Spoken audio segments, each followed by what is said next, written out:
دوستو آج 25 جولائی 2026 بروز سنیچر،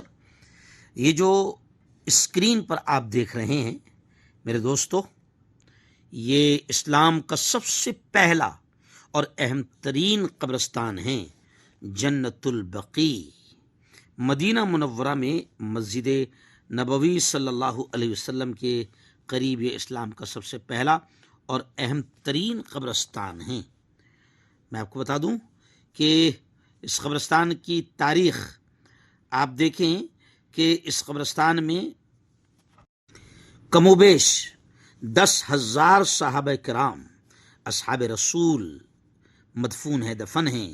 اور اہل بیت پیارے آقا صلی اللہ علیہ وسلم کے گھر والے اور کئی معزز شخصیات یہاں پر دفن ہیں۔ پیارے نبی صلی اللہ علیہ وسلم یہاں اکثر تشریف لاتے تھے اور یہاں پر مدفون جنت البقیع میں آرام کرنے والوں کے لیے مغفرت کی دعا فرماتے تھے۔ یہاں پر 10,000 صحابہ، 9 امہات المومنین یعنی پیارے آقا حضرت محمد مصطفیٰ صلی اللہ علیہ وسلم کی ازواج مطہرات، ان کی بیویاں یعنی ہماری مائیں، اور اولاد محمد، اہل بیت، کئی اولیاء اللہ، صوفیاء، علماء، محدثین مدفون ہیں۔ خاندان رسالت صلی اللہ علیہ وسلم سے یہاں پر آپ کی اولاد میں حضرت زینب، حضرت ام کلثوم، حضرت رقیہ، حضرت فاطمہ زہرا اور آپ کے بیٹے ابراہیم یہاں دفن ہیں، اور آپ کی بیویوں میں حضرت عائشہ، حضرت سودا، حضرت حفصہ، حضرت زینب، حضرت ام سلمہ، حضرت جویریہ، حضرت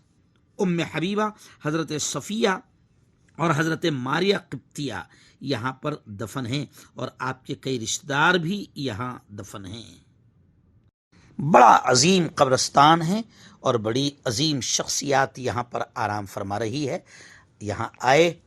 ایصال ثواب کریں، فاتحہ پڑھیں، اور بڑے خوش نصیب ہیں یہ وہ لوگ جو یہاں پر دفن ہیں، اور آج بھی جو یہاں پر جن کا انتقال ہوتا ہے حج کے موقع پر، عمرہ کے موقع پر، جو باہر سے آنے والے، ان کو بھی یہیں پر جنت البقیع میں دفن کیا جاتا ہے۔ لیکن خیر، اب اصل پیغام آپ دیکھیں، یہ پورا قبرستان آپ دیکھیں، سادہ ہے، کہیں پر بھی کوئی تختی نہیں، کوئی مزار پکی نہیں، کسی مزار پر کوئی گنبد نہیں، کوئی یہاں پر مجاور، کوئی یہاں پر سجادہ نشین نہیں۔ چند پولیس والے یہاں پر بیٹھے ہیں چاروں طرف سے۔ کیوں بیٹھے ہیں آپ سمجھ سکتے ہیں، کیونکہ ہمارے انڈیا پاکستان کے لوگ اگر یہاں پر آئے تو کیا کیا کریں گے اور کیا کیا کر سکتے ہیں، یہ آپ کو سب کو معلوم ہے۔ اب آپ دیکھیں، اتنی بڑی بڑی شخصیات یہاں پر دفن ہیں، مگر کسی کا کوئی یہاں پر نام کی تختی نہیں۔ یہاں پر آپ پورے قبرستان میں دیکھیے، آپ کہیں پر کوئی پھول، کوئی چادر، کوئی گنبد، جی ہاں، کوئی اگربتی، کوئی لوبان، کوئی عطر، کچھ نہیں،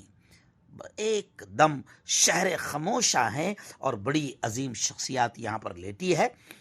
اور پیارے آقا حضرت محمد مصطفیٰ صلی اللہ علیہ وسلم کی جو تعلیمات ہے، اس اعتبار سے اس حکومت نے باقاعدہ اس قبرستان کو سیف رکھا ہے، اور شرک سے اور تمام قسم کی بدعت، خرافات، ان تمام چیزوں سے اس قبرستان کو اللہ نے گویا کہ ان لوگوں کے ذریعے سے محفوظ رکھا ہے۔